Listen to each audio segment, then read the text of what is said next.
Hello and welcome. This is NTA Tuesday Live, and I'm Cyril Stober.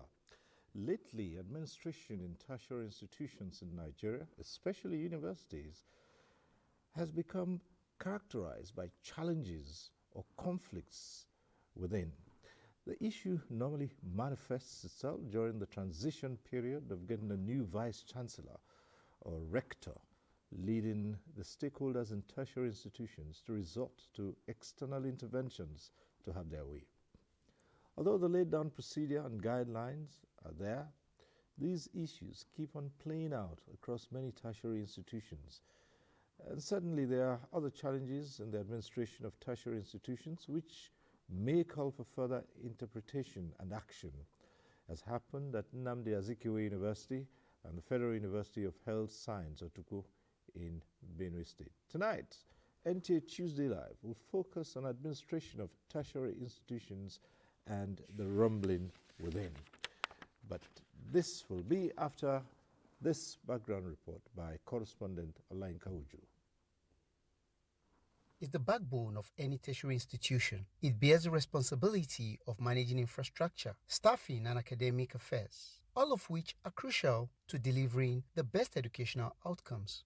In Nigeria, some universities have gained recognition for their exceptional research outputs, high-quality teaching, well-structured academic programs, and diverse students' communities. However, the inability of many institutions to meet these standards remain a cause for concern.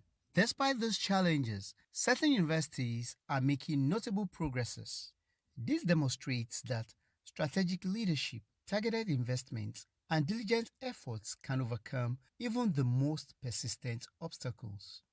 As Nigerian students and staff work towards a better academic future, tertiary institutions have a unique opportunity to create conducive learning environments and ultimately produce high-quality graduates equipped to drive national development. Well, that report sets the tone for tonight's discussion. Let me start off by introducing our guests. I'd like to welcome to this program Honorable Abubakar Hassan Folata, Chairman, House of Representatives Committee on Tertiary Education. Thanks for joining us tonight. Thank you. We're also joined tonight by Mr. Chris Mayaki. He's Acting Executive Secretary of the National Universities Commission, NUC. Thanks for being here today. Thank you for the invitation. Right. Let me also welcome Professor Michael Faborudi, former Vice Chancellor of Bafemi Awolowo University, Ile-Ife, and former Executive Secretary, Committee of Vice Chancellors of Nigerian Universities. He's President, Pan-African Society for Agricultural Engineering. He's back to the classroom. Prof, thanks for joining us tonight. Thank you very much. All right. Okay. So, well, as you know, the program will go interactive at some point in time. That means you can join in the conversation.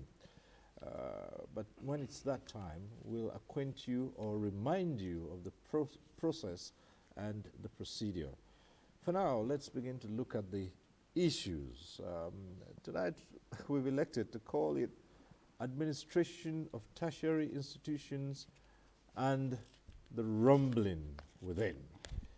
And so the first thing we'll do here is establish what we might call the most pressing administrative challenges facing tertiary institutions in Nigeria today, and how effective is the leadership style adopted by heads of tertiary institutions in addressing institutional problems. But first, to put in proper context how the tertiary institutions, particularly universities, are run. Let's go to the Acting Executive Secretary of the NUC and establish that for us. Thank you very much, Cyril, once again for the invitation. I'd like to start by establishing the fact that the university is a well-structured organization, and where powers and responsibilities delineated, are derived from the extant laws establishing the university. That means, therefore, that the university is a creation of law. It has legal and administrative framework and provides an ecosystem for its administration. And this is the pride of any university enterprise. As you well know, there is a structure, a governance structure, from the visitor. If you take federally funded public universities, Right. the visitor will be the president and commander-in-chief. For the state public run universities funded, the state governor will serve as the visitor. And then there's a provision for the chancellor, which is a titular head, more or less ceremonial, who superintends over convocation and is expected to do that maybe once in a year. And then the governing council, where you have the pro-chancellor and the chairman of council. The governing council will provide general supervision over policy, the finances of the university, general coordination, the properties of the university. And then you have the respective university managements that come under the purview, direct headship of the vice chancellor. And of course, the vice chancellor is assisted in the day-to-day running of the university by other principal officers. But this is a typical, governance structure of a university. And that's how the day-to-day running and the administration of the university is undertaken. Right. Well, thanks, sir, for establishing that for us. But let's go to Professor Fabarudi. And for you, would want you to look at the effective run of tertiary institutions, particularly the universities. How effective has this been over time?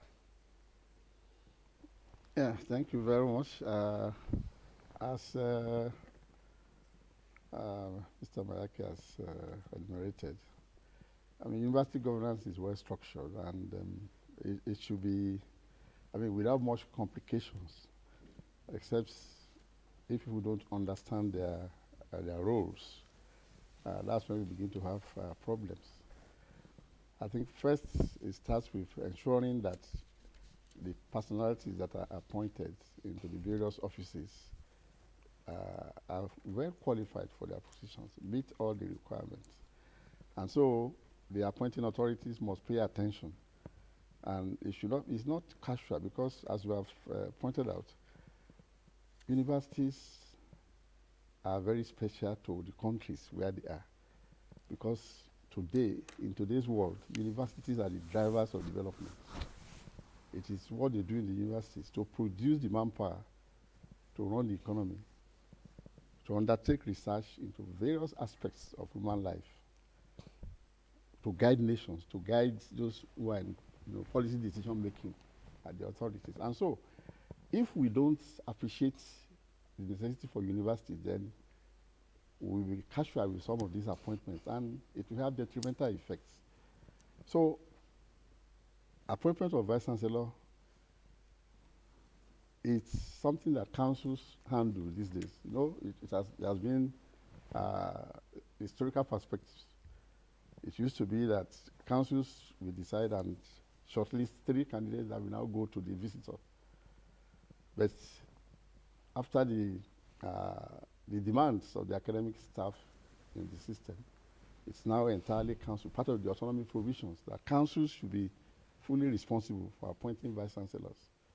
And so, this is a very interesting but very delicate assignment that councils must understand. First, members of council, particularly must be familiar with the laws governing the universities, both the ones that are specific to each university and those that are generic, the ones that come from federal legislation. And so, if there is any misunderstanding of these laws, then there will be mistakes. From what I've read, this is probably one of the factors that has caused the problem, where we have problems at OCA and so on. So, appointment of council members particularly the chairman of council, is very, very critical to the success of a university. Just as the appointment of the vice chancellor, that the chairman of council will pretend over is also very important. Of course, it is not only the chairman that is involved, it is the entire council and also the Senate, because there is a joint committee of council and Senate that is responsible for the appointment of vice chancellors. I cannot imagine, under any circumstance, why a chairman of council will ignore Senate in appointing vice chancellors, because that is completely an aberration that is bound to create problems from the outset. And I think the sort of problem that happens in Oka is very unfortunate and it's unhealthy for the system. All right, we'll return to that, but let's come to Honorable Abubakar Hassan Lata, who's chairman of the House Committee on Tertiary Education. Obviously, you would have been keeping a close eye on tertiary institutions, a way of oversight functions, and so how they are run generally would be of interest and concern to you. I would like to hear your opening comments about problems that have been identified with tertiary institutions, with many of them erupting in crisis over one matter or the other. Well, thank you, Cyril. The universities, despite the formal structure alluded to, despite the existence of the laws, despite the existence of principal officers, about 7 or 8 of them that at the head of the administration, they are part and parcel of society. You cannot extricate the university system from what is going on in the society. Even within the university itself, there are a lot of divisions when it comes to who becomes a vice chancellor, who becomes a registrar, who becomes the bursar, who becomes the librarian. These are the principal officers. So there are a lot of power play as to who occupies these offices of the principal officers. So a lot of interests come into play. And in fact, a vice chancellor would prefer that after becoming the vice chancellor, he would like Mr. A to be the registrar. He would like Mr. C to become the bursar. He would like Mr. X to be the librarian. And all the principal officers must be people that will be loyal. So there are a lot of power plays within the university system itself. So you cannot, it's in one society, you can expect contradictions. Once there are conflicting interests within the system, then crisis is bound to occur. So a lot of cutting corners will come in, in fact, outsiders will be involved to come and play a critical role in who becomes what in all the universities. So these are part of the problems that continually perpetuate a crisis. Okay, yes. I'd like to take it up from there. Yes. To say when things like this happen, then there would be external influences. Yes. And for instance, in the context we have, one might ask, to what extent these external influences, to what extent do political influences affect the administration? Yes, the institutions have laws and guidelines. Yes. But then, as you said, Yes. they are part of society. They are part of society. So, to what extent do political influences, affect them? Well, you've just mentioned the council. The councils are appointed. They are made up of people from various walks of life, from all over the county. The chairman of council will come. Then you also have, apart from the fact that the councils are made of people from various backgrounds, you also have the Senate of the university. I was once a teacher in Abuja.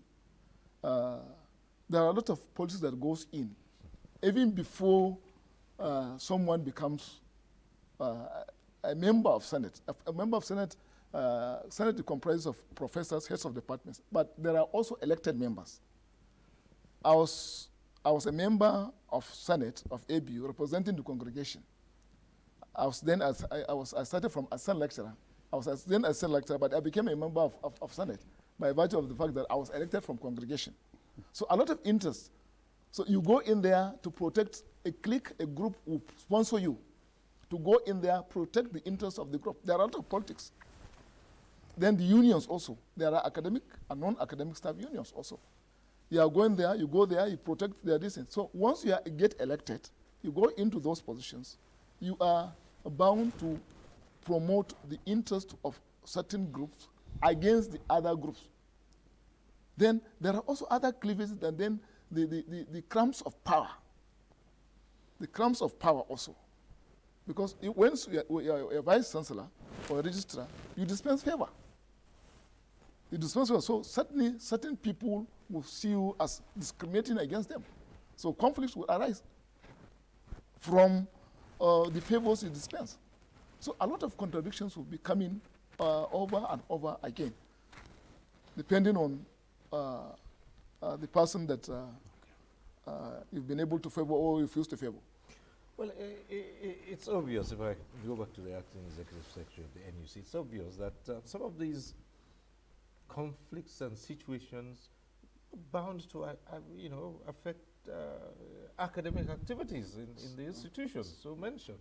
And so when this occurs, what is in place to ensure that academic activities are not disrupted due to these wranglings and some of these external influences, and again, internally fought wars? Yes. Well, thank you very much. I think all the sentiments have been canvassed, and you have heard from two, veterans, Professor Faborede and Honorable Fulata. We have a joke, in the National Universities Commission, that there's only one job on campus, and that's the job of the Vice Chancellor. Because during the succession and delicate transitional period, it looks like there's only one job on campus, because it comes with a lot of acrimony. The process has become very acrimonious, the dirty game sometime. But then it is true that the university system cannot be insulated, from the larger society. So those human weaknesses, those human attributes will always come to play.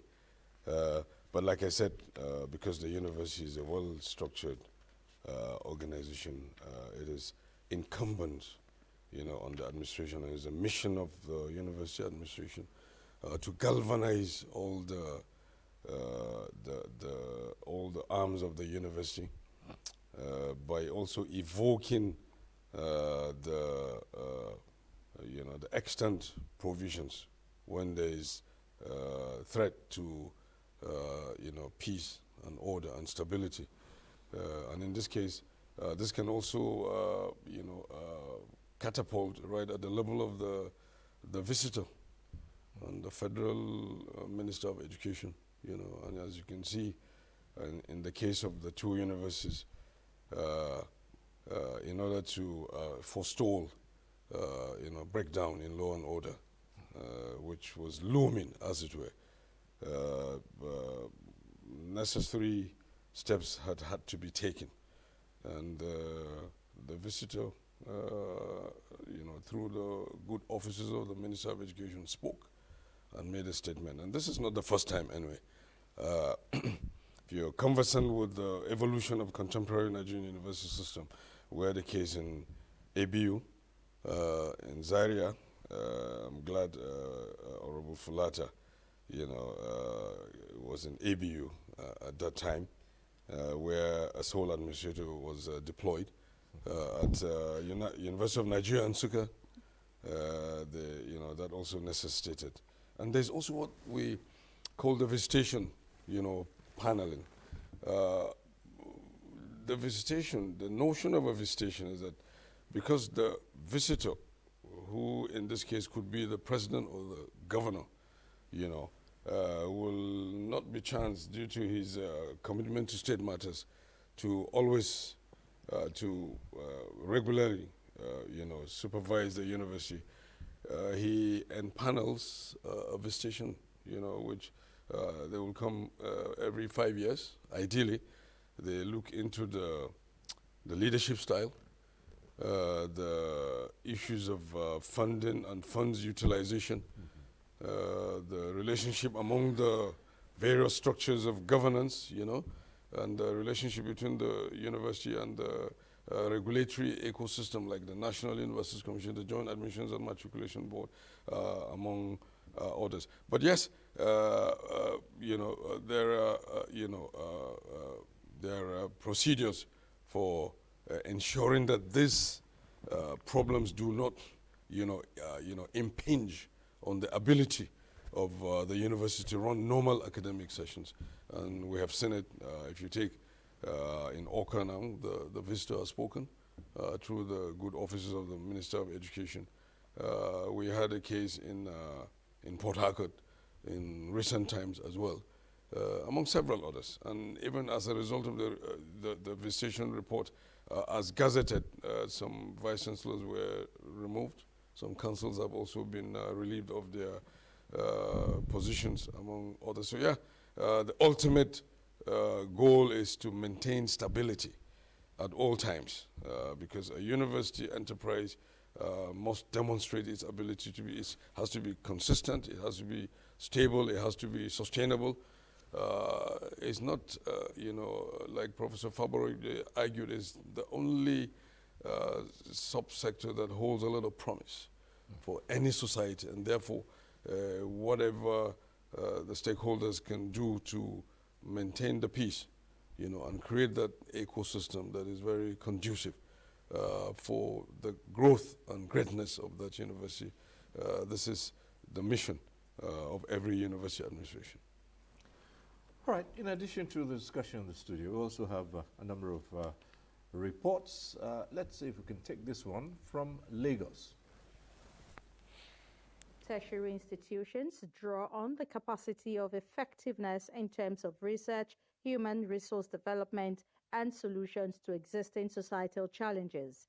However, the perceived lack of transparency, funding, research grants, outdated and inadequate learning materials, student and staff-related issues, external pressures, as well as technological and educational evolution have led to a decline in the desired output from tertiary institutions. Lecturers, the faculty, all the various equipment, are we still looking at the old order where you talk about chalk and blackboard, or we look at where you use technology to deliver the lecture? What kind of, what's the state of the library?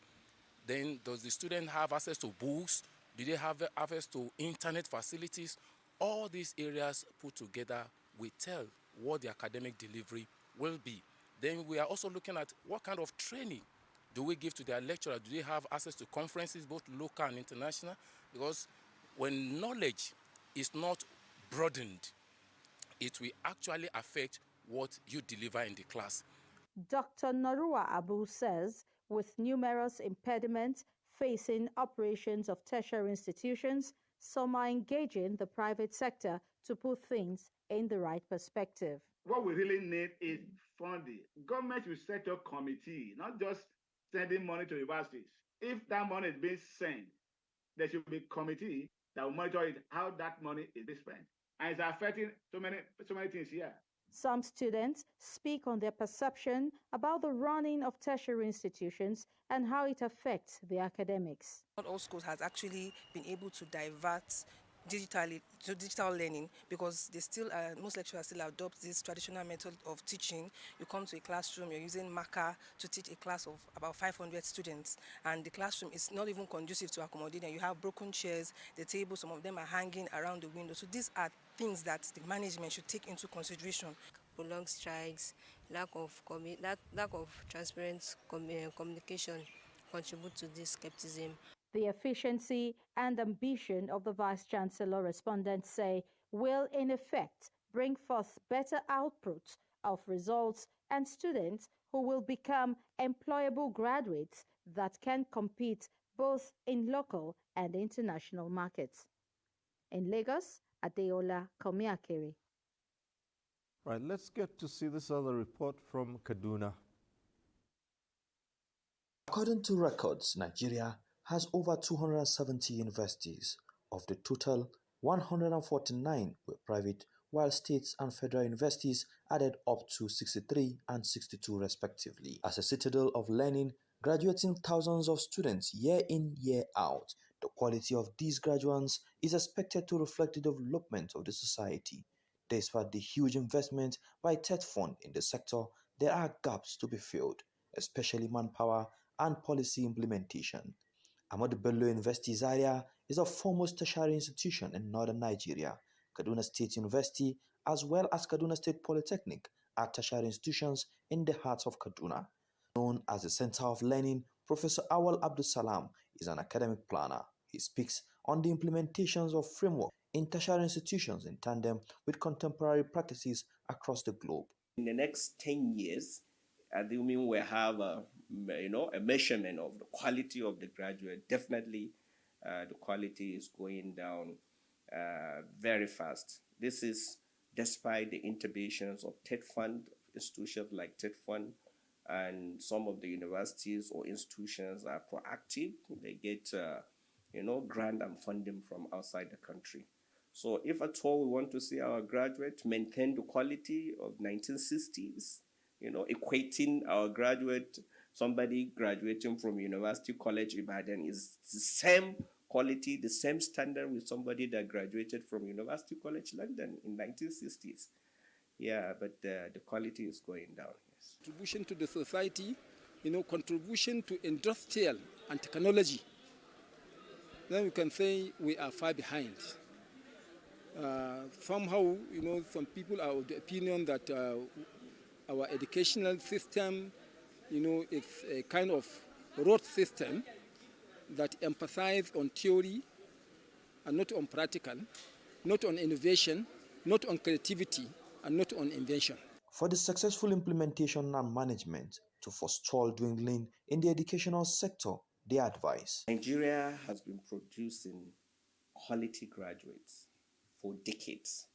And this you can see clearly or manifest when you go to other countries. Go to the UK, go to the US, you will see Nigerian doctors, Nigerian engineers excelling in every field. In terms of graduates, despite the difficulty in the system and the challenges, up to today, for public institutions, I can say that quality has been maintained to a certain level. But for private institutions, that is another story to tell. As a clarion call, they said there is need for all hands to be on desk towards revamping the equality of tertiary institutions to project and produce graduates capable of navigating the developmental sectors of the country. Haruna Mohammed. All right.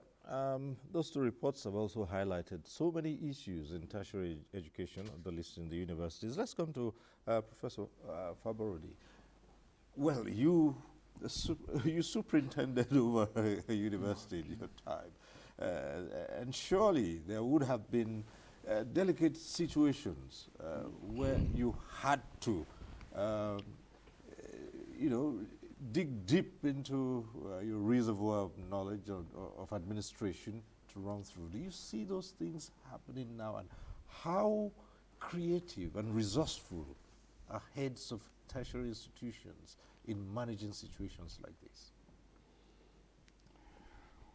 Yeah, very interesting discussion. The reports that have just been relayed.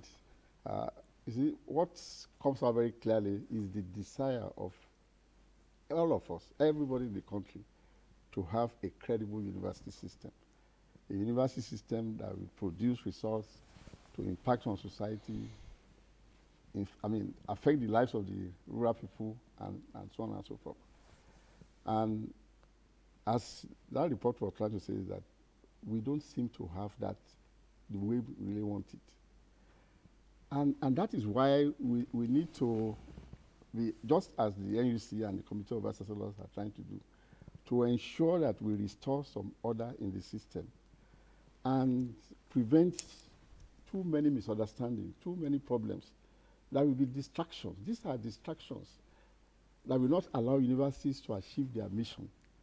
If we are complaining about the inadequacy of infrastructure, inadequacy of teaching facilities, not using all modern methods as much as, then those are the things we should focus on, rather than on the issue of who is this and whether somebody is from one local government area and so on. So I think we need to really redefine the role of universities in Nigeria. Universities are supposed to be the bastions of development.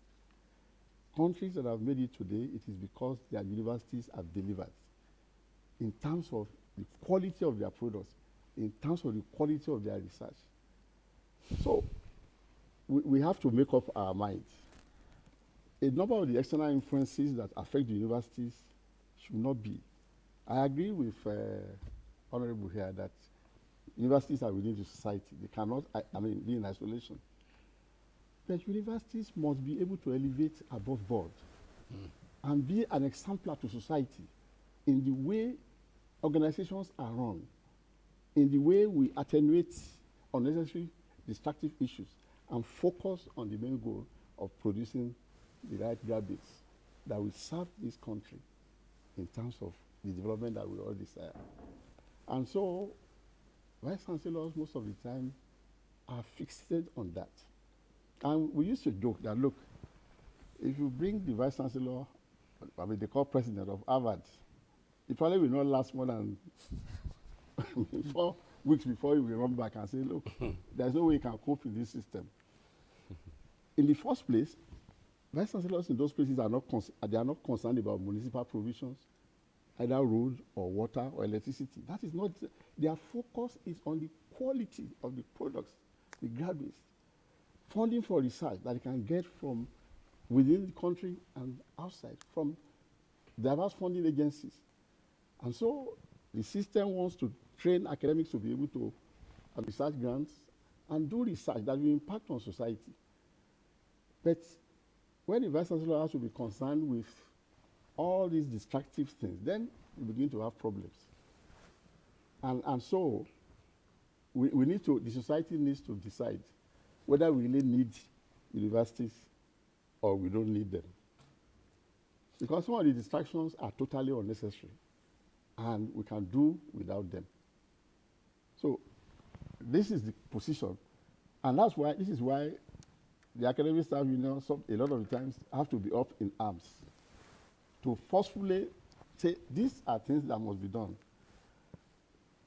It's just that strikes too are not good for the system. Right. So, well, part of the reports that we carried a short while ago also identified one of the biggest challenges of tertiary institutions, infrastructure, the deficit in infrastructure, and all such matters that enhance effective teaching and learning. Well, Honorable, you, yes. The chairman of the House Committee, yes. you know, at least when it comes to tertiary education, you have oversight functions.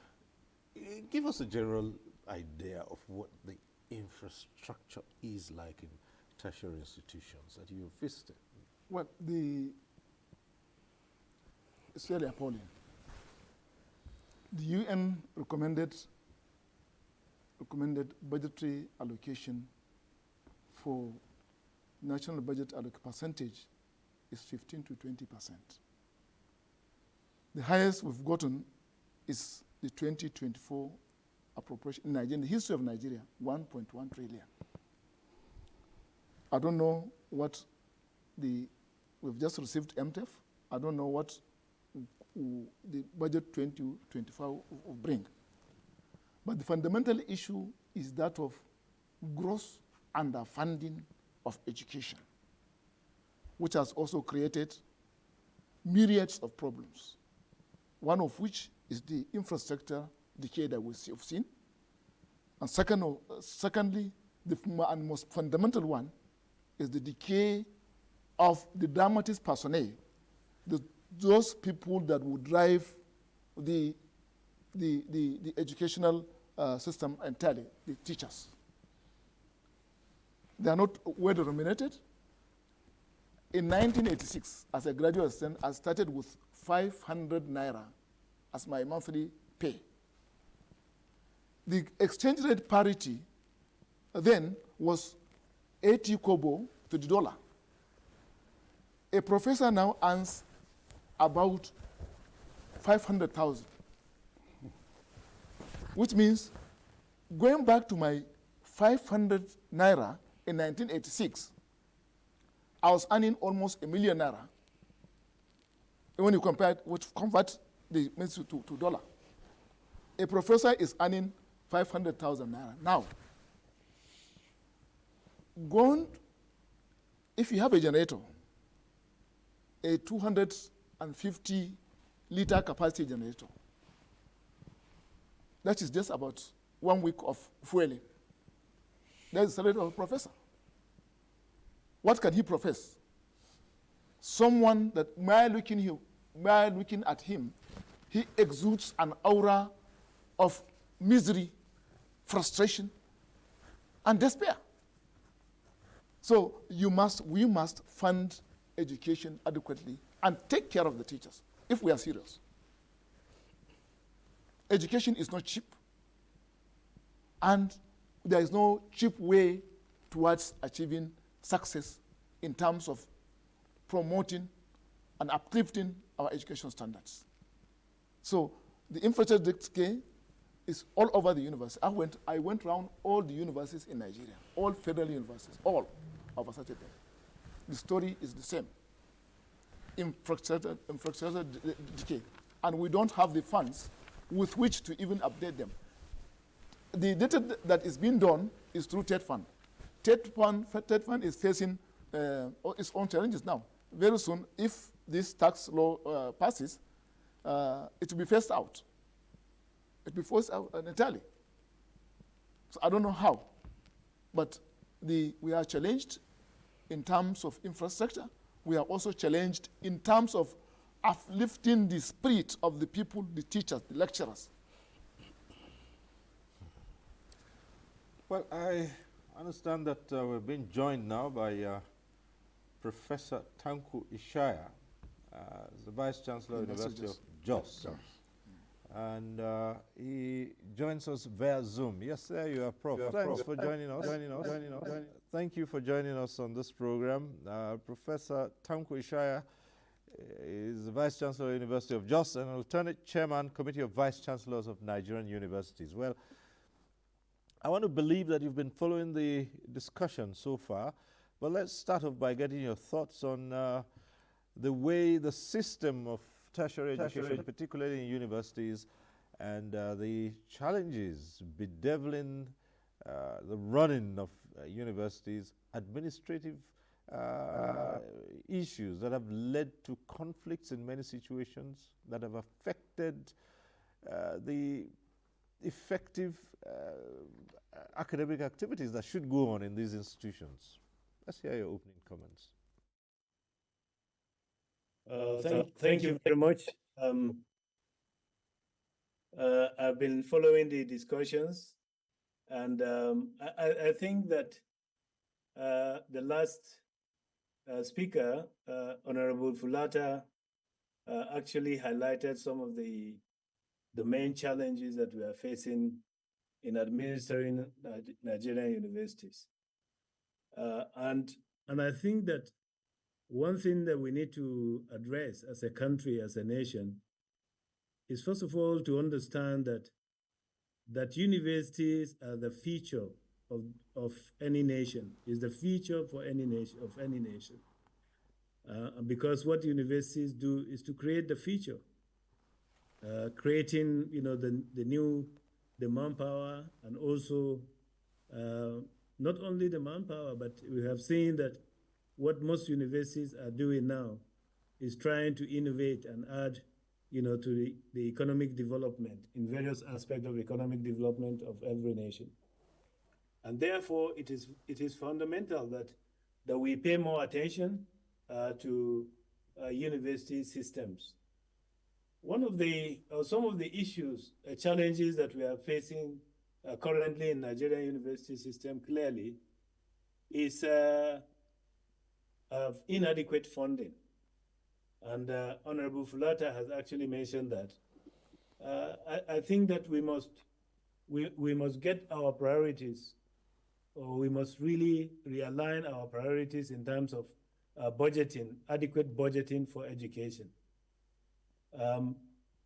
You have seen, I mean, you've heard from Fulata, who said he had actually gone around virtually all public universities.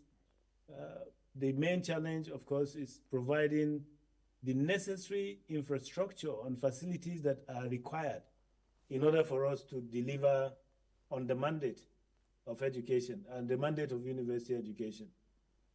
And therefore, there is need for increased funding.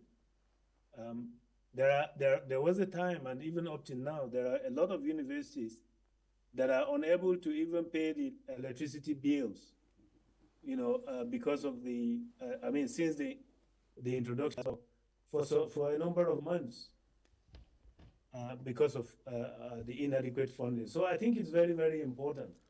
And I think that one of the reasons why we've been having this challenge of funding is because of the current funding model that we operate in Nigeria. Fulata said it very clearly, Honorable Fulata. Education is costly, and quality education is even more costly. And therefore, we must understand that, and we must determine that quality education must be funded. Of course, the federal government has been doing a lot, but I think that it is probably time for Nigeria to reflect upon its current funding model in order to ensure that there is sustainability in funding. Because if there's no way of having sustainable funding stream, that is what normally brings a lot of issues, a lot of challenges with respect to that. And I want to use this opportunity to appreciate, the current government led by Tinubu for actually bringing the NEL fund, where, of course, students who more or less will not be able to pay even the little charges are now able to access loans to be able to pay for those charges. But I think that going forward, I think that that current model of NEL fund may actually need to really change to be able to really bring out a proper cost of education, and to see whether government would be funding half of that cost or whatever proportion of that cost. And individuals, students, and parents will have to really look at accessing a NEL fund or other sources in order to augment and ensure that there is adequate funding model and adequate funding for university education. And I think that is one of the major challenges, actually, as far as the university administration is concerned. Like Professor Faborede said, there are a lot. If you bring a vice chancellor from Cambridge, we will find it difficult to run a Nigerian university, and that is because over there you have clear funding models. Everybody knows the funding stream that is coming. Even as a head of department, I had the privilege of being a head of department in the UK. I know exactly what is coming from government at the beginning of the session, and therefore we can plan, to be able to provide whatever that we need to provide. Of course, there are other challenges. A lot of the colleagues there actually indicated some of the challenges in terms of administration, in terms of leadership capabilities, and so on. But I think that is even one of the reasons why we have a committee of vice chancellors of Nigerian universities, wherein we're able to deploy, various training packages, various situations where we can share ideas, and so on and so forth. So I think that is just one point that I want to nail down and expand. Okay. Thank you very Okay. much. Let me stay with you a while. And I do appreciate the challenges, and some of them have been enumerated: the poor infrastructure and so many other things. Funding, poor funding. These are critical for these institutions to perform very well. But let me understand this, just like so many Nigerians would want to understand. And I'm moving a little bit away from the infrastructure and funding challenges, going into the question of succession and these other wranglings that come in to further disrupt the university community. For instance, there's poor funding, there's no infrastructure, you cannot attract the quality personnel, staff that you need, and all of these are hanging. Yet, you would think that in situations like this, people would not be too much in a hurry to want to go into the system and take on all this trouble. But that's not the case. It's almost like a cutthroat struggle to get there. So why would people fight so hard to go and inherit problems? Except there's something that we don't know. I think that's thank you very much. That's really a very interesting question. I think that perhaps I can speak based on my experience and others, and the experiences of others as well. I think that most professors believe that challenges and problems can be solved, especially within the Nigerian university system. And I think that whenever there is a point, of frustration, just like my boss, the ES of NUC, said earlier, that there is only one job in the university. A lot of professors believe that they can actually change. They can bring about the change that is required in order to provide the quality education that is required in the university. And that is one of the reasons why I believe positively that the majority of professors believe that they can make a difference in the Nigerian university system. Of course, some may not even know before they come in, the challenges that they will come and meet, in order that they will have to deal with. But there's that passion, there's that expectation, as an academic, to feel that there's a problem, and I think I have the capacity to be able to go in and solve it. For me, I think that is one of the reasons why people rush for that. But of course, I think another thing is that as a professor, you think, and I believe it's in every kind of profession, everyone would want to attain the peak of their career. And of course, as far as the university system is concerned, the peak of a career is actually being a professor. But to reach the very peak is to be the first among the equals. And that is one of the reasons why I think that people actually rush towards ensuring that they are able to be appointed as vice chancellor. That's my thoughts. We'll return to you as we go in the program, and let's come to the ES of the NUC here. And yes, these matters have negatively impacted the run of tertiary institutions, particularly in universities.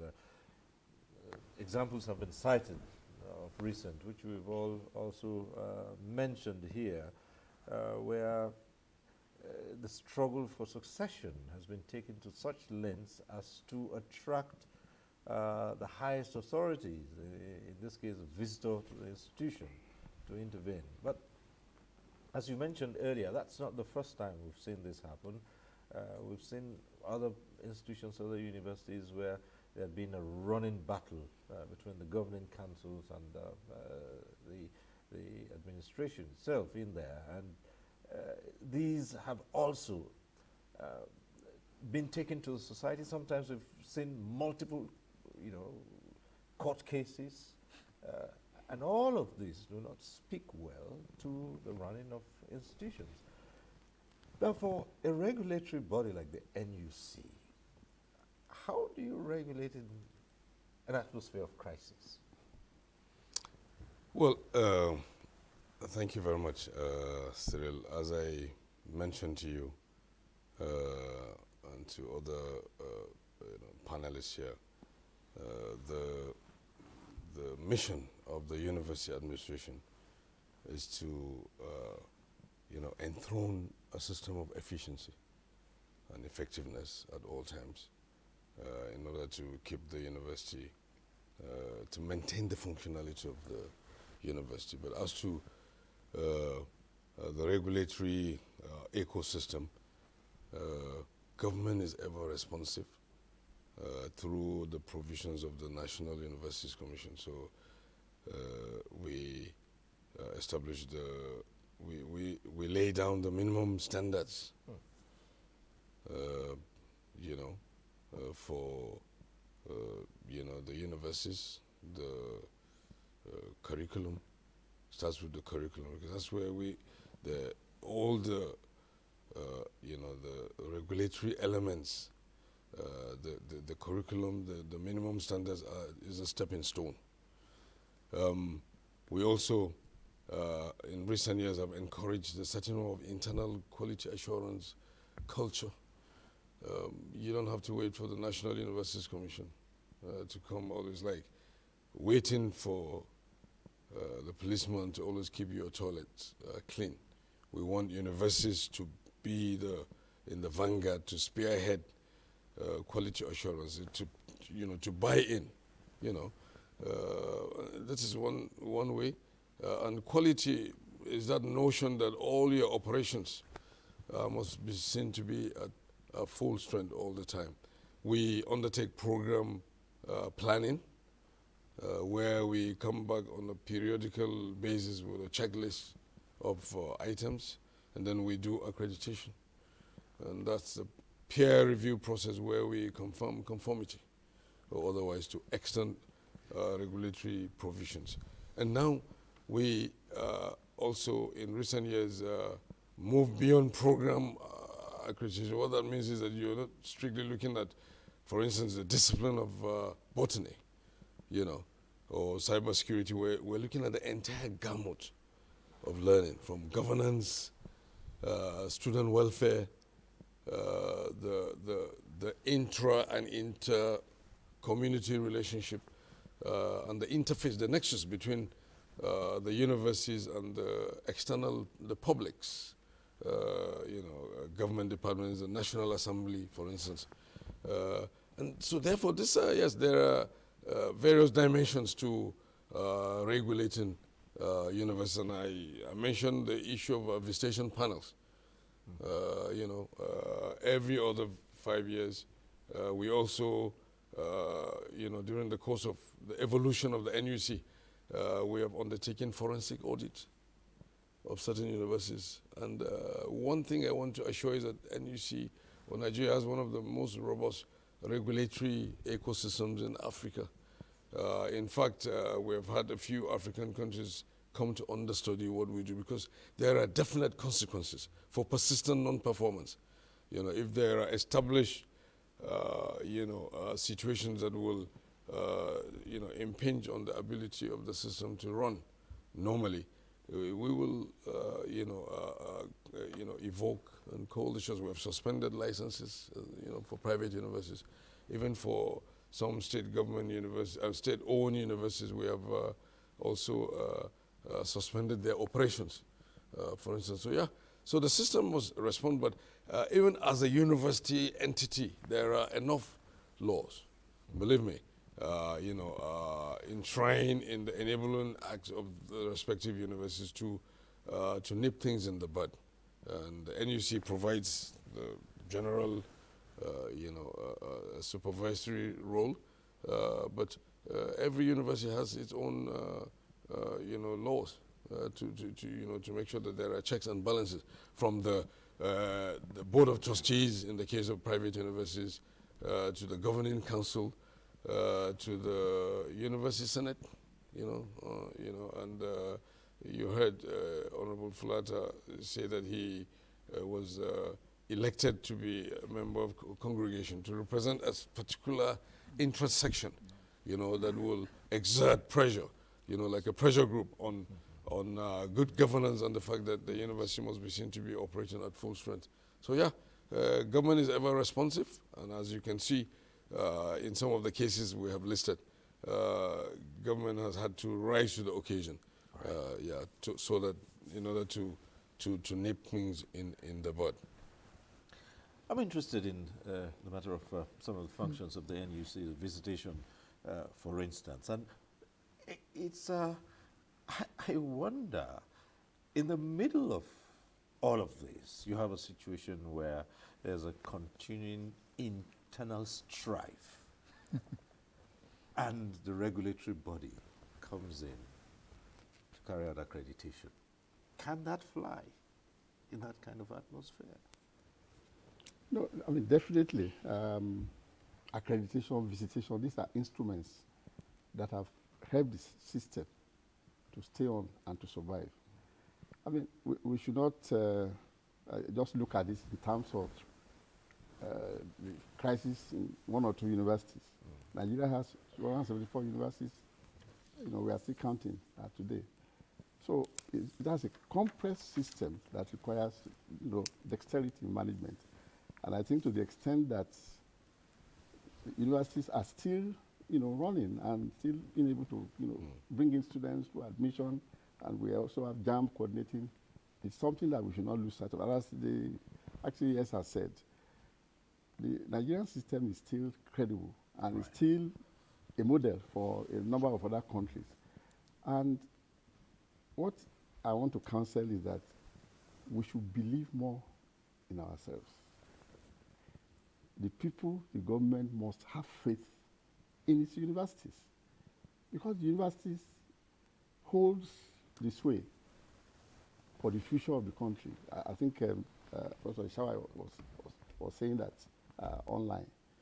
If we don't believe our universities, we will not be able to use them the way universities are used all over the world.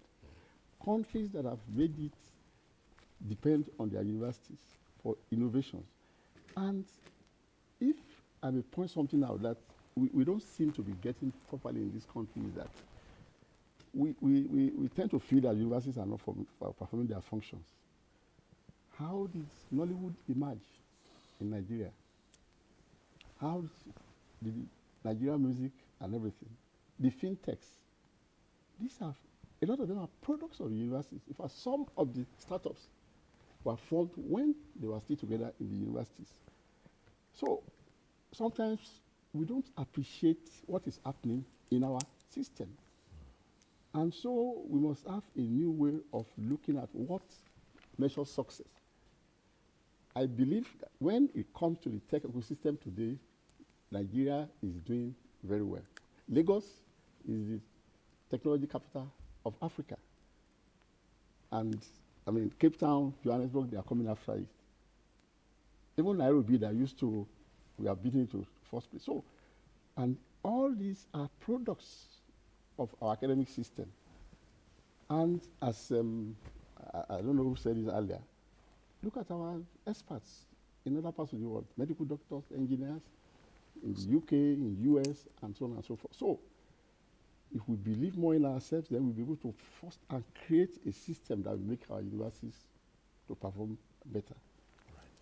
At this point, we'll take a short break. When we return, the phone lines will be open, means you can join in the conversation, and hopefully we'll have about one or two more reports to speak to the subject. So stay with us at NTA Tuesday Live. We'll be back shortly. The counsel of our fathers. I will urge and advise our younger generation to use talent and brain to sort out problems, not arms.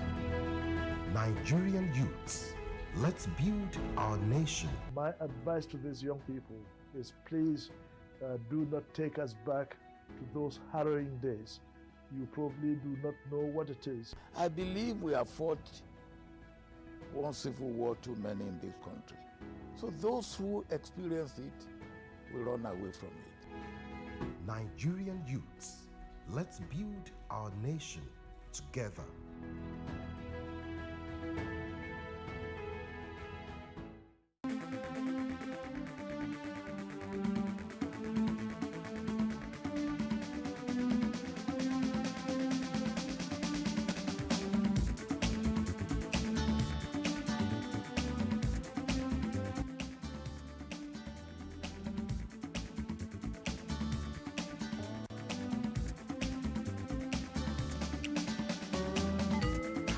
NTA Tuesday Live, a network issue-oriented innovation talk show. Thanks for staying with us. This segment will open the phone lines. You can join in the conversation. The numbers to call will be on your screens. We advise you take advantage of those and call in. And we remind you every Tuesday that if you're calling in and your call gets through, do us a favor, turn down the volume of your TV set to avoid the hurlback or the echo. We also encourage you to go straight to the point and keep it straight, short and simple, so others can get on the platform and air their views as well. In the matter of greetings, we always advise not to bother about such just a simple hello would do, and that's fine enough for us.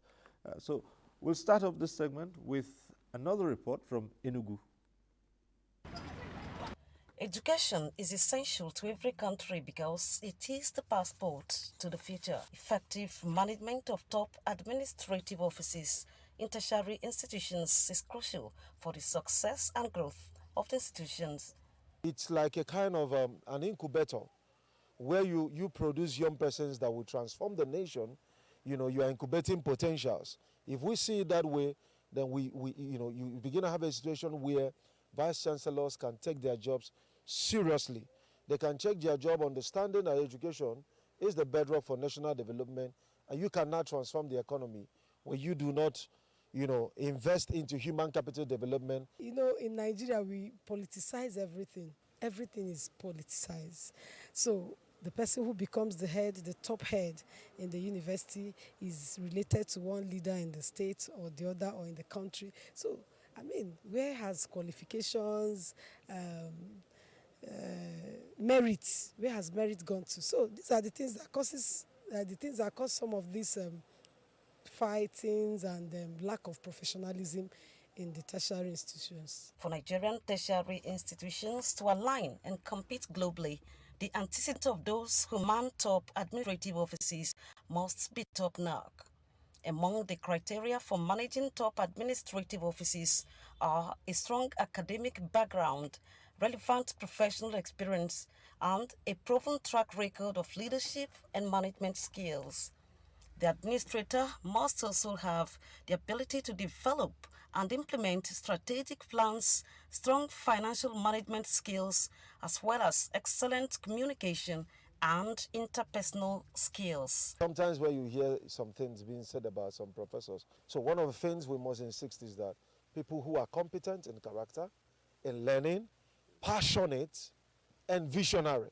Because any person that is not visionary is as good as a blind, and a blind man cannot take you anywhere. An improved education system can attract international students, which can generate foreign exchange for the country. This foreign exchange can be used to improve university infrastructure and finance the education of locals, hence the urgent need for standardization to get the foundation right. In Enugu, Comfort, Ayim.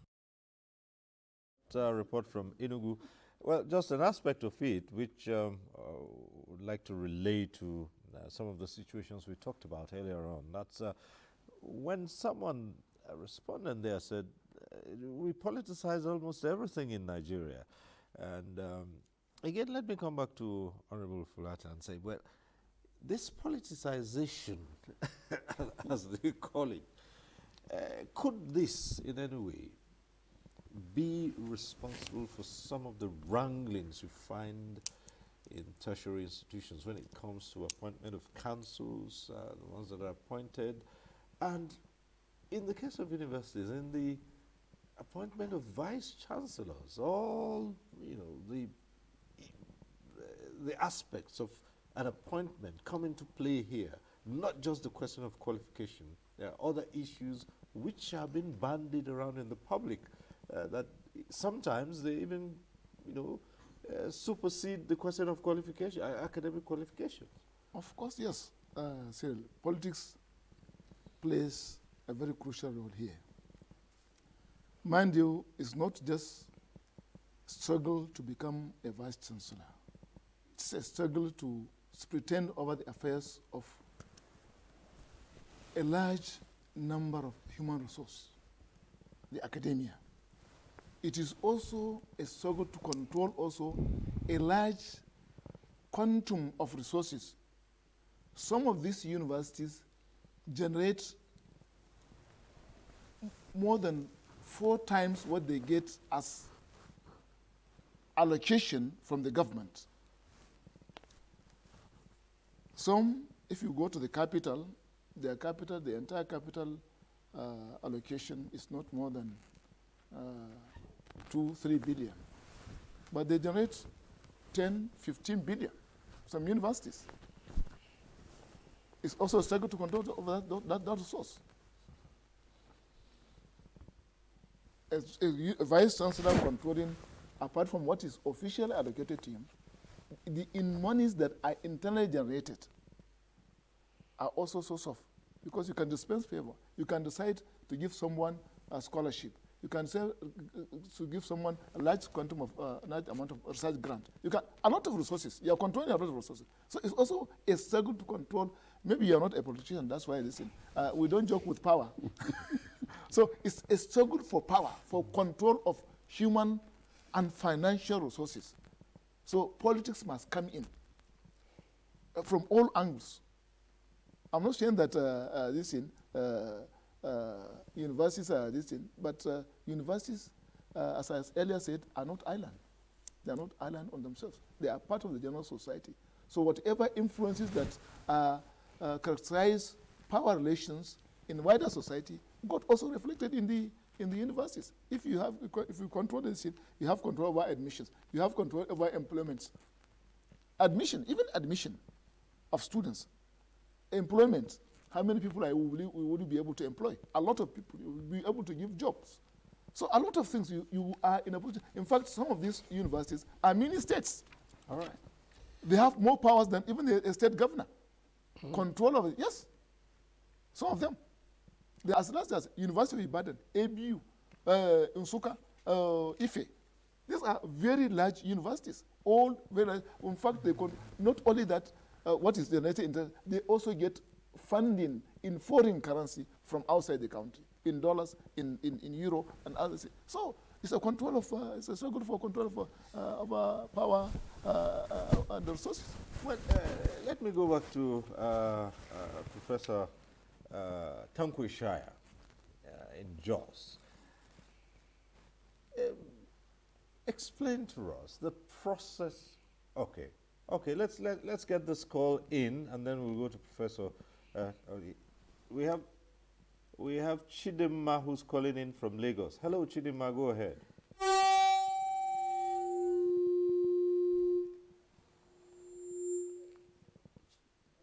Chidimma, are you there?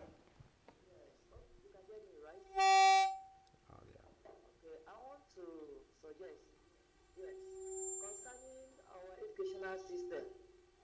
I want to suggest that we need to pay serious attention to it, because the essence of education should be redefined. We don't go to university to go and come out and start looking for a job. That's where we got it wrong. The motive. The rate of unemployment is alarming. Why? Because people see acquiring degrees as a means of a meal ticket, which is very, very wrong. Acquiring degrees is not a source of a meal ticket. Education should be, especially universities, should be a place that people will come, their talent, abilities will be harnessed for the development of the nation. University should be a place that job creators are raised, like one of the commentators mentioned. I am so sad concerning the level of unemployment in my nation, Nigeria. And if we continue the way we are going, I don't know what will happen in the nearest future. So I think that we should pay serious attention to the education of Nigeria. And our leaders, I'm trusting God for his time, a situation whereby most of these our leaders, all their children, everybody will stay in this country.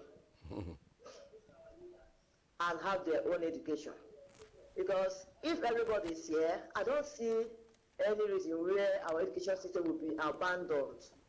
You know, the prof was talking about paying attention to education.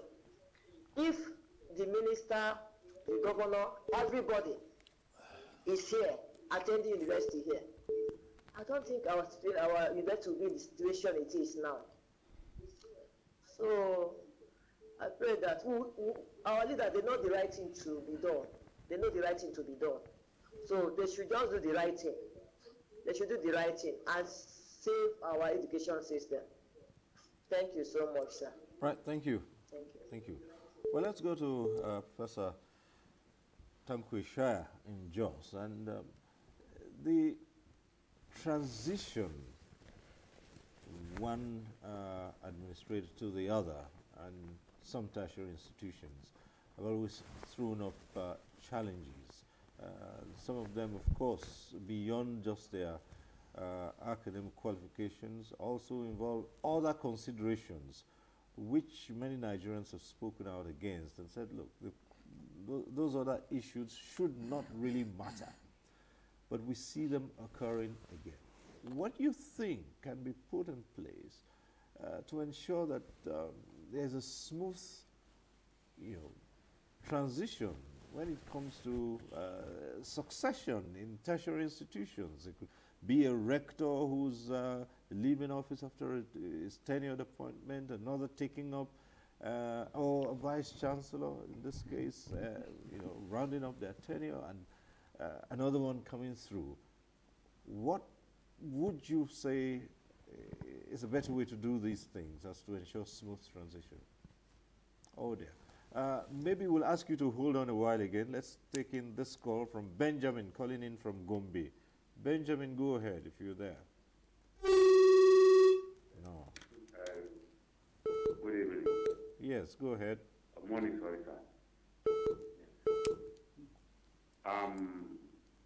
The problem in the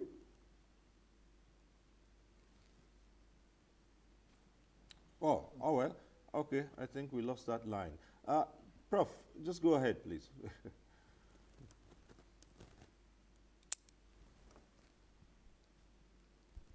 Is to focus on the process of merit in the appointments, of leaders in Nigerian universities. And indeed, the procedure and the process of transition had actually been defined. They have all been defined in the acts creating each of the universities. And I think that if we follow the process of really appointing successors in every university, and we do it without any compromise with respect to quality standards and ability, I don't think there will be any wrangling. I give you an example. The process of appointing a vice chancellor has a number of stages, and it takes some time. It is not something that you can do within a week, 2, 3, or 4. For example, the council, which is normally, the council will normally come out with very, very clear criteria. That is of candidates to apply. It is based on that criteria that candidates who feel that they have satisfied that particular criteria can then apply. And in most cases, this criteria is advertised, and it normally takes at least 4 to 6 weeks to be able to have a general and a global attraction, or to attract candidates globally who will want to actually come and be appointed. And therefore, and in most cases, the joint council committee after that will call this after shortlisting and looking at the CVs and documents that applicants will have sent. It is from their documents that they actually sieve and identify those that are qualified to be called for interview. And during the interview, they look at all the various aspects that they want with respect to vision, with respect to mission, with respect to quality. I mean, the quality standard, with the aim of actually picking the best candidate among all that have actually applied. And I think that what happens normally when there's wrangling is if there is any perception that there is maybe a section of the appointment team seem to probably have a preference on one particular candidate over the other. And I think if there's that objectiveness in terms of looking at all the candidates, I think that the rumbling that happens within Nigerian university system in terms of transition will stop. I mean, will not be there. But of course, because of the interest, especially some of the interest that Honorable Fulata actually mentioned, it gets into the whole context. But I think the fear that we have in Nigerian university system is that, the kind of leadership, if you think about it, will we take politics into awarding certificates and degrees? No. Of course, we live within the society, the political society and the general society. But in terms of awarding our degrees, we want to make sure that those that have gone through the process are qualified and have demonstrated that they have the capacity to earn their own degrees.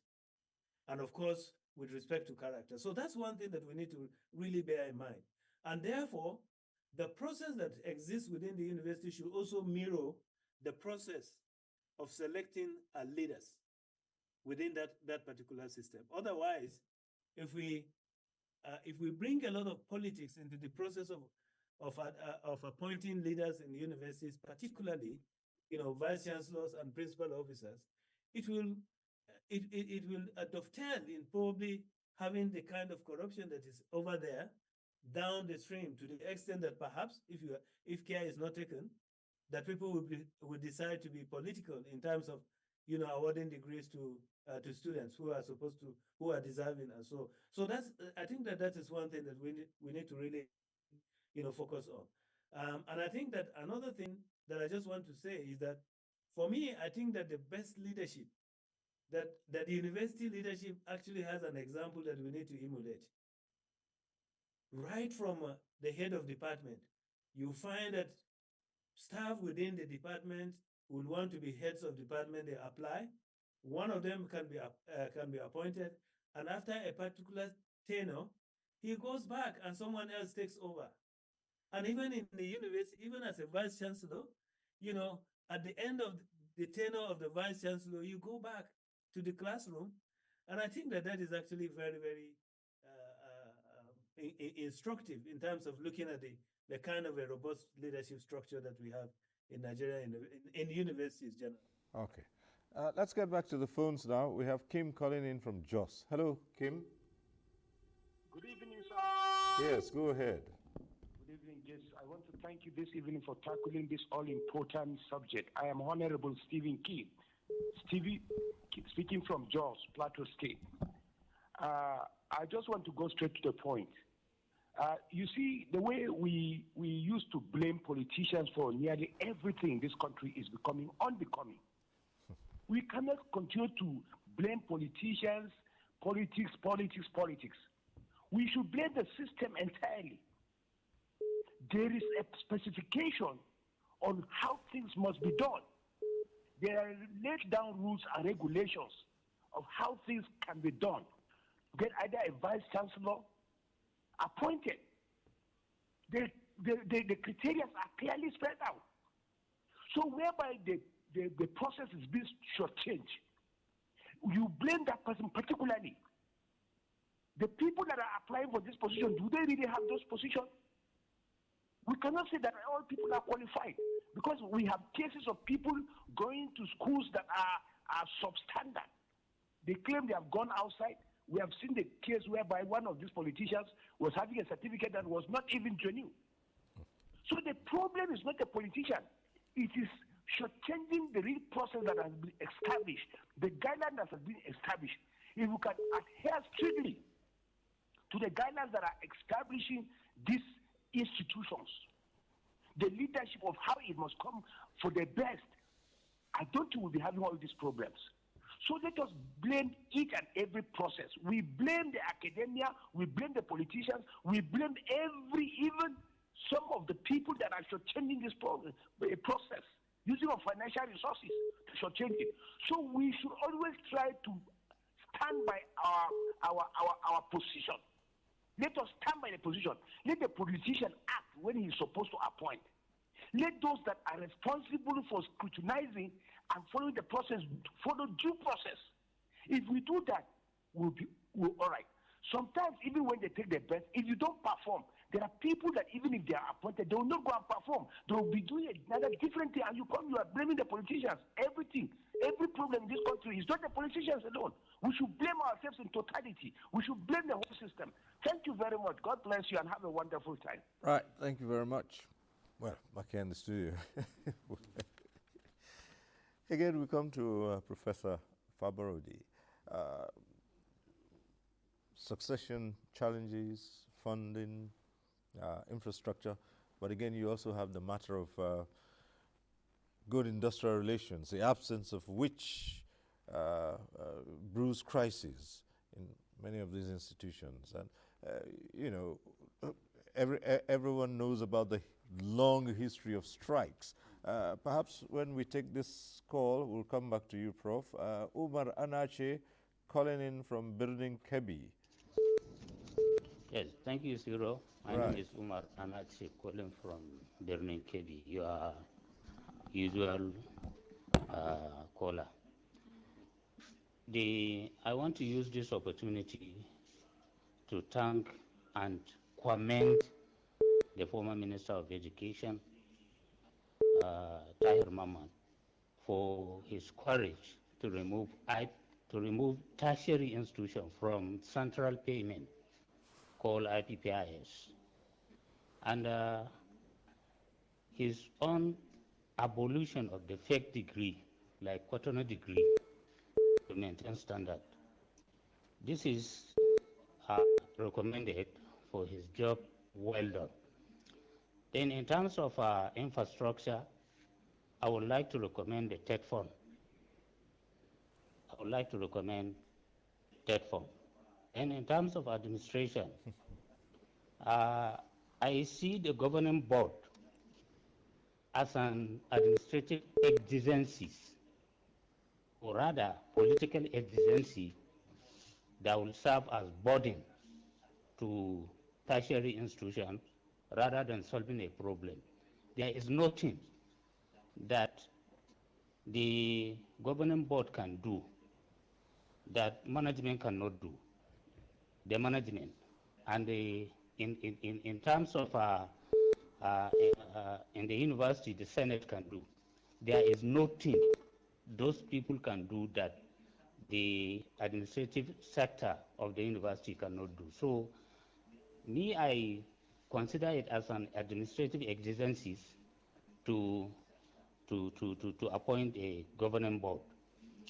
Then, in terms of certification, we need to change our mode of certificate to reflect certification rather than certification. It's very, very important. If you can recall, we have a lot of professors in this country, but to my dismay, we cannot produce even a toothpick cannot be produced in Nigeria. So it is unfortunate that we consider our certification as the best mode of certifying the candidate rather than certification to certify our graduate. That is what took me to the issue of dichotomy between university degree and polytechnic degree. If we are serious as a nation, it shouldn't be an issue by now. May God continue to bless our country. Thank you. All right, thank you very much, Umar Anachi. Well, yes, Prof, we were coming to you just before Anachi called in, and so we can now come back to you and highlight, the other aspect of this, some of the disruptions to the system in tertiary institutions is the question of strikes, and of course, I don't even want to begin to, enumerate the number of times institutions have been shut for very long periods as a result of industrial action by various unions within. Now, these are also some of the huge challenges of tertiary education. Yeah, thank you very much. I will come to the issue of industrial relations. It has also to do with leadership. But I just want to rewind a little bit to what Honorable said earlier. I don't want us to have that impression that university appointments have been so commoditized that everybody feels that anything can go, that anybody can become a vice chancellor, anybody can become a registrar. That's not the right impression. In fact, we shall be killing the university system if that perception is sustained.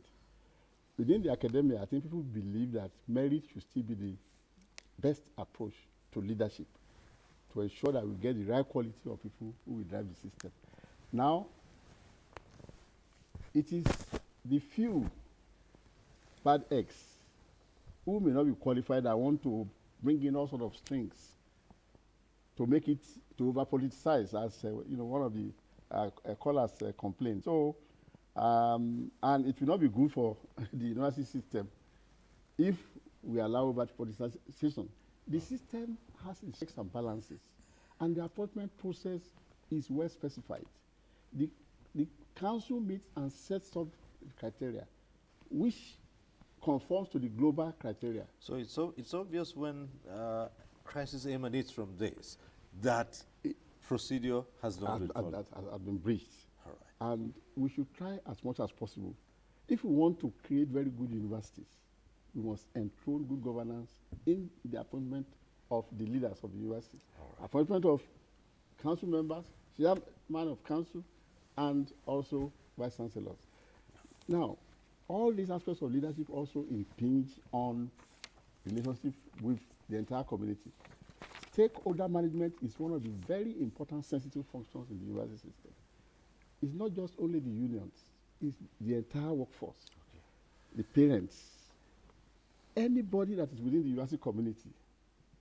Do you know that the running of campus markets and things can create problems if not properly handled? Okay. So, but the good thing is that gradually the system is beginning to put on systems to manage these things. For instance, the issue of funding, internal fund generation, you now have committees for advancement and for development, which are focused on ensuring that universities are able to meet some of their needs. That's why you find that, as Honorable said, there have been some increase in IGR in some universities. Okay, but this is not just for the vice chancellor to just use anyhow. Yeah. So this idea of vice chancellors having power over everything is not right, because the university thrives on the committee system. Let's quickly take this call in, and then we can come back to the ESF. And you see Abdullahi calling in from Abuja. Hello? Abdullahi, are you there? Yeah. Thank you very much for giving me this opportunity to set out my view. Yes. Concerning this issue of tertiary institution, I think what we're supposed to focus on, and we pointed blank, is the issue of funding. Not that the federal government is not doing its own part in funding the tertiary institution, though the funding is not enough, but there are some activities in the tertiary institutions that is consuming so much part of that funding from the federal government. Let me give you an instance. I'm not trying to push blame to anybody, but at least to set out what we feel when we follow it, it will give us a headway. The overhead costs of tertiary institutions cannot even pay the electricity bill per month.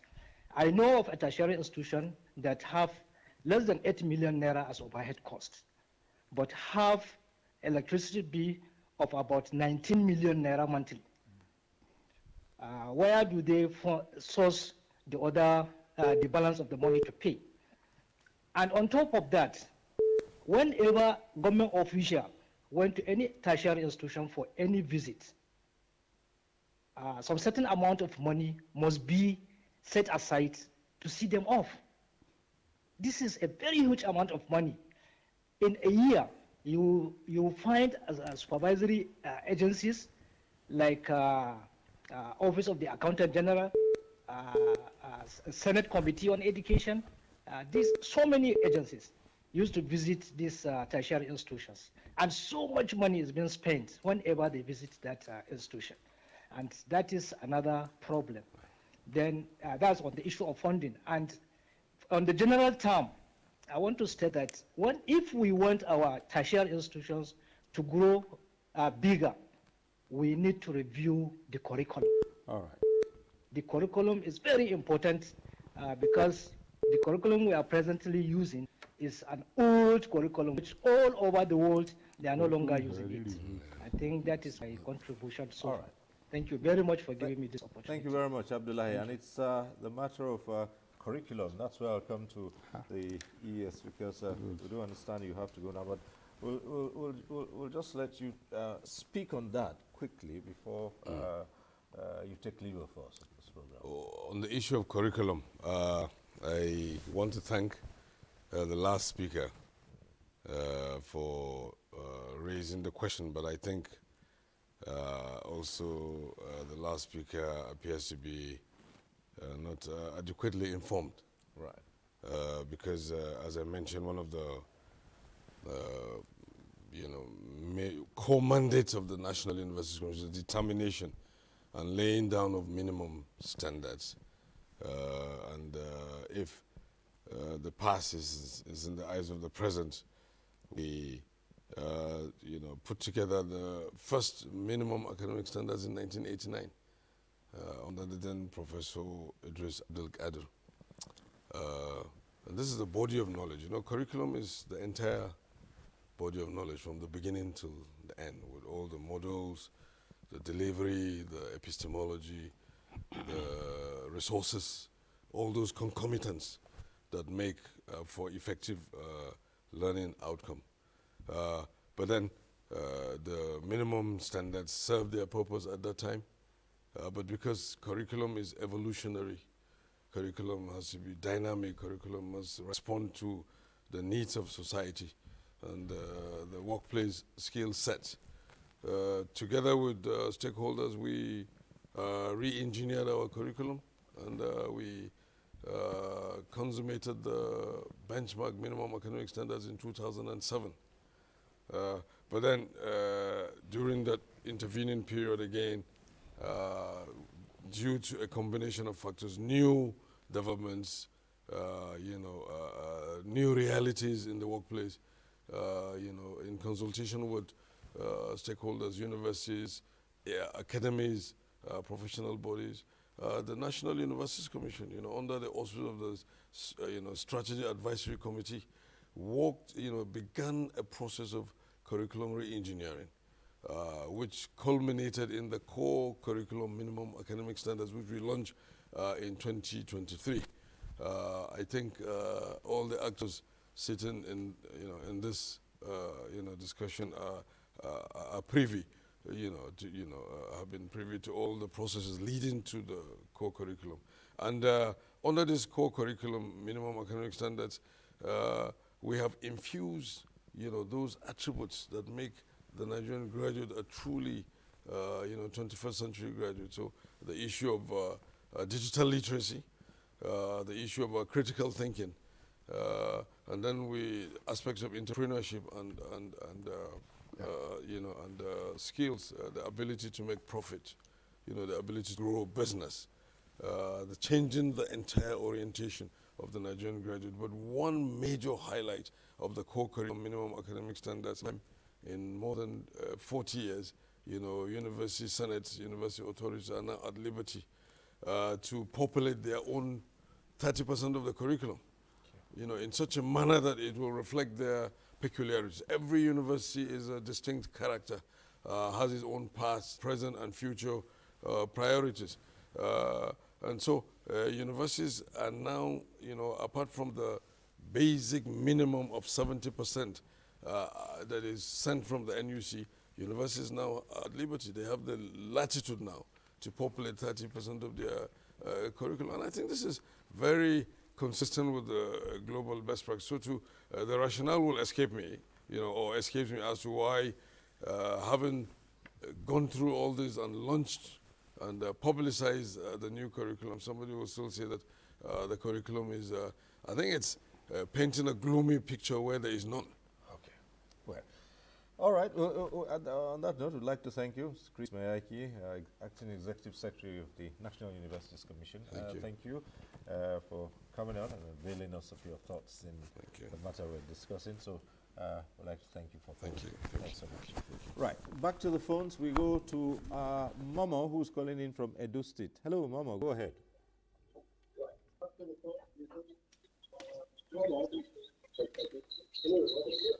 Yeah, good evening, sir. Yes, go ahead. Thanks very much for this opportunity. I was trying since, so I had to send a message. It's like you don't accept SMS. So I go straight to the point.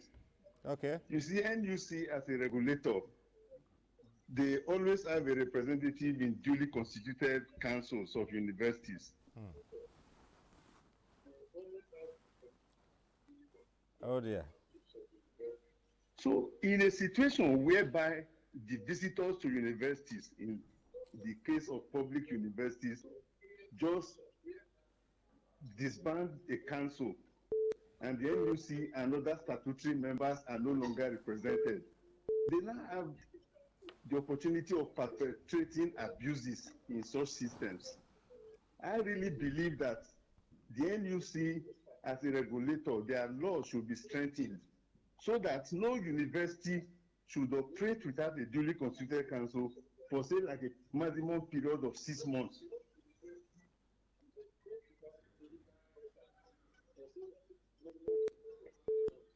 Like specifically in this, if we are to use the case of the state university in Edo State under the immediate past administration that came up with a so-called SIT, special intervention team that almost ruined the university, and NUC was not represented, no statutory members that could have guided such a body in towing the right path.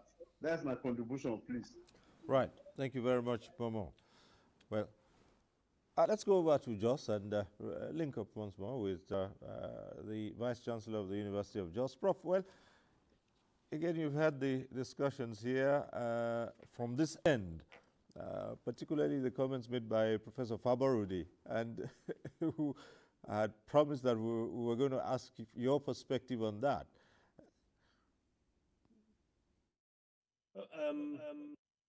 Thank you very much. I think Professor Fabarudi, who of course was the Vice Chancellor and also oversaw CVCNU as the Secretary General, has brought in quite a lot of reflections, of course, which I believe, based on his experience as a former Vice Chancellor and also,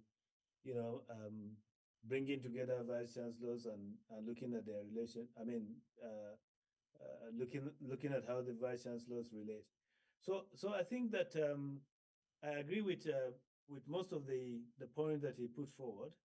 I believe that as far as management and leadership of universities are concerned, I don't believe that. Of course, there are bad eggs. I agree, there are bad eggs which always and all the time would want to always spoil the system. But I think that the due process must always be followed. And I think and I believe that if we if we always follow the due process in the process of appointments, I don't think all this politicization of academic positions would actually come in. That is obviously one of the points that I want to say. Secondly, I also agree with him with respect to the fact that we have also actually agreed with one another that as far as the country is concerned, that universities is the future of that country. And I think that one most important thing that we have to do is to ensure that we have clear policies, we have clear rules and regulations, uh, especially those that have been enshrined by law and acts actually creating those institutions. If we operate our institutions based on the acts, based on the laws that actually create those institutions, I don't think we will run foul of the procedure, of the due process, and therefore we will get the best. I believe, and I agree with him entirely, that what universities are known for is merit. In everything that it does, it's actually merit. It's a meritocracy kind of institution, and therefore, whatever that we do, we should also look at it from a merit point of view. Of course, that is not to say that there are challenges here and there. We've talked about quite a number of challenges, of course, but I think I also want to agree with him on the point that Honorable Fulata actually made mention.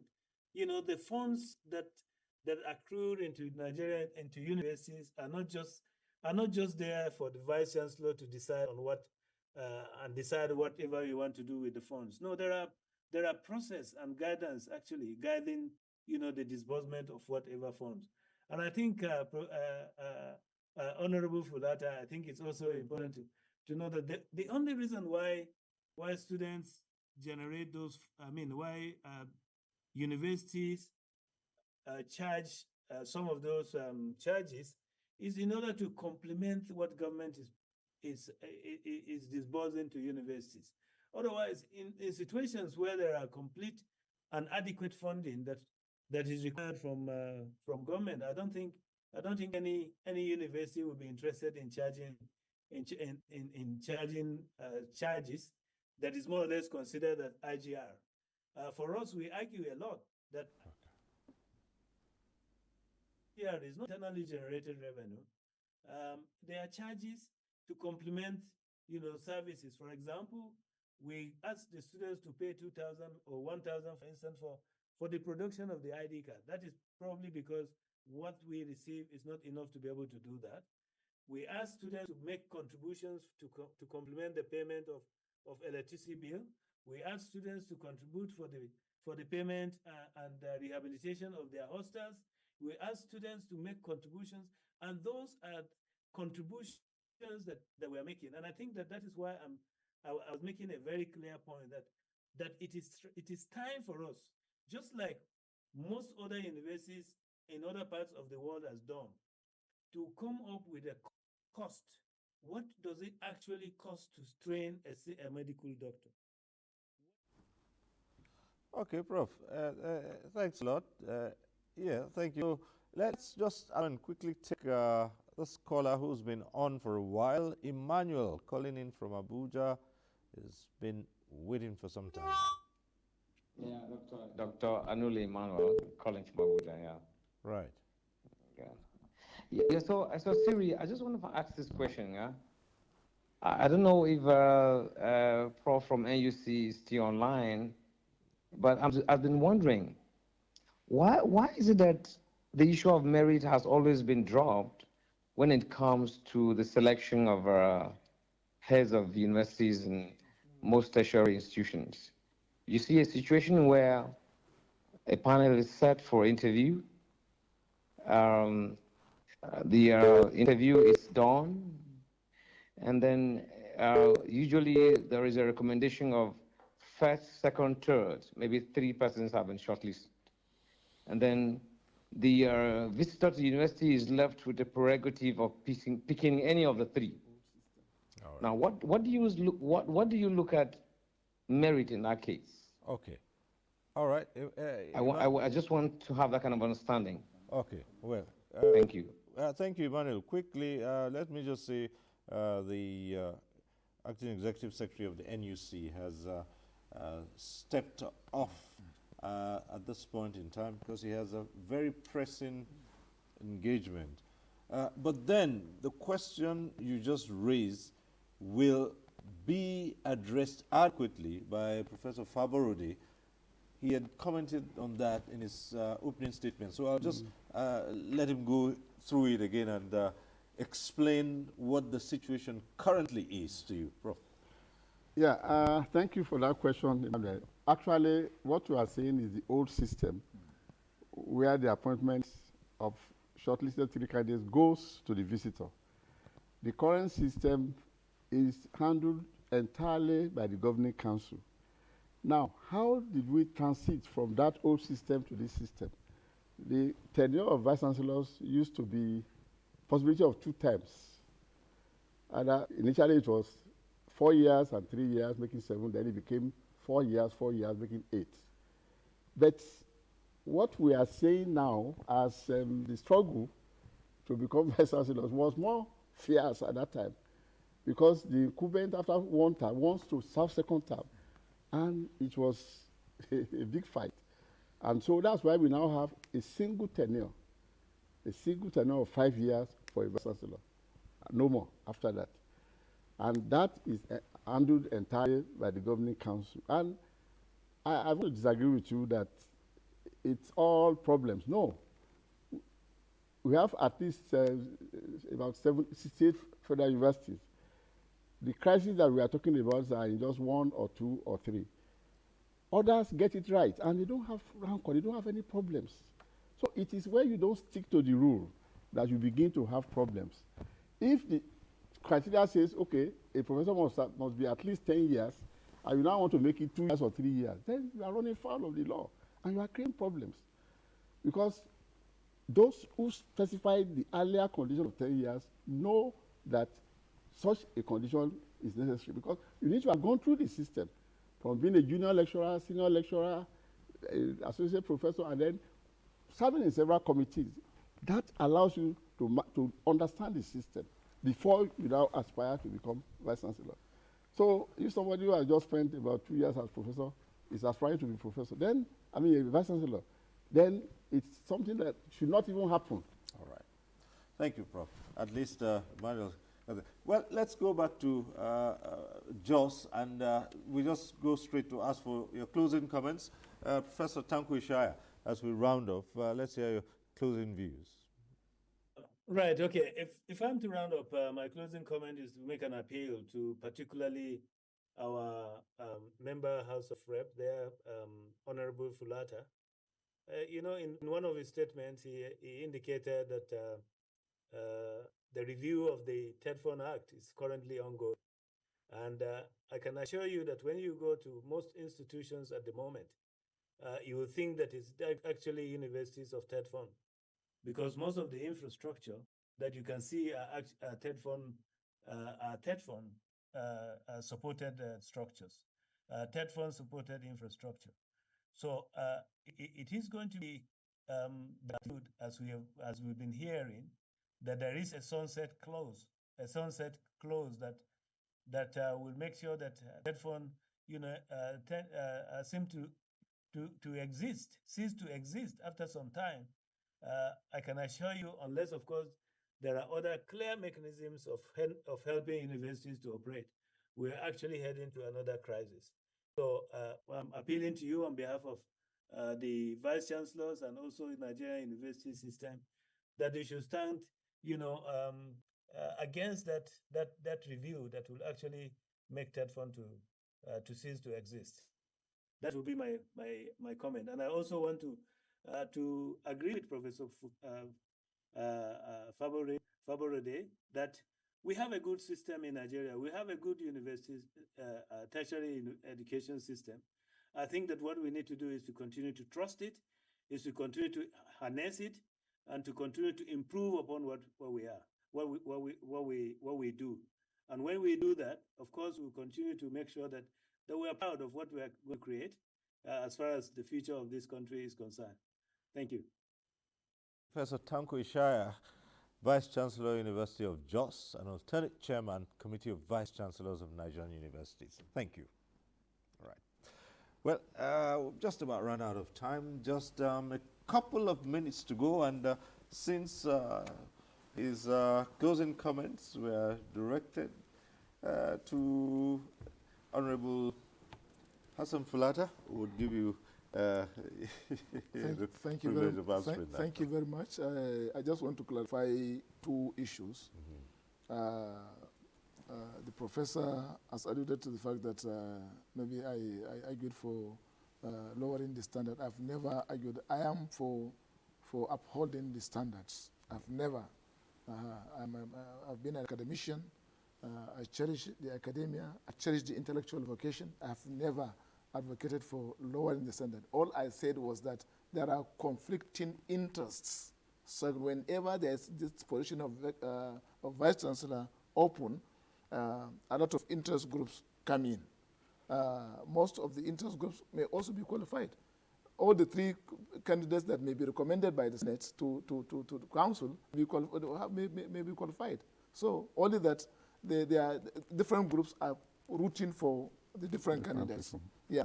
Then on the phasing out of TED fund, it's not my own idea. It's not the idea of the National Assembly. It's contained in the new proposed tax law that gradually there are some certain agencies that will be phased out. And finally, Cyril,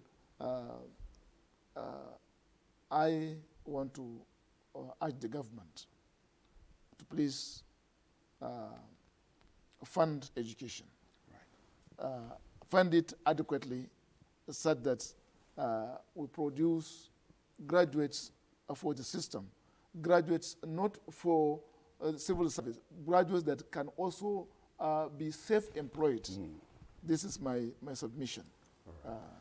So thank you very much, Honorable Abubakar Fulata, Chairman, House of Representatives Committee on Tertiary Education. We thank you for being here. Thank you very much. And let me also extend our appreciation to Professor Michael Faborodi, former Vice Chancellor of Bafemi Awolowo University, Ife. We thank you for being here with us. Thank you so very much. Thank you. And that's the program tonight. We thank you for watching. Next week, we'll be back with NTA Tuesday Live. I'm Cyril Stober. Bye for now.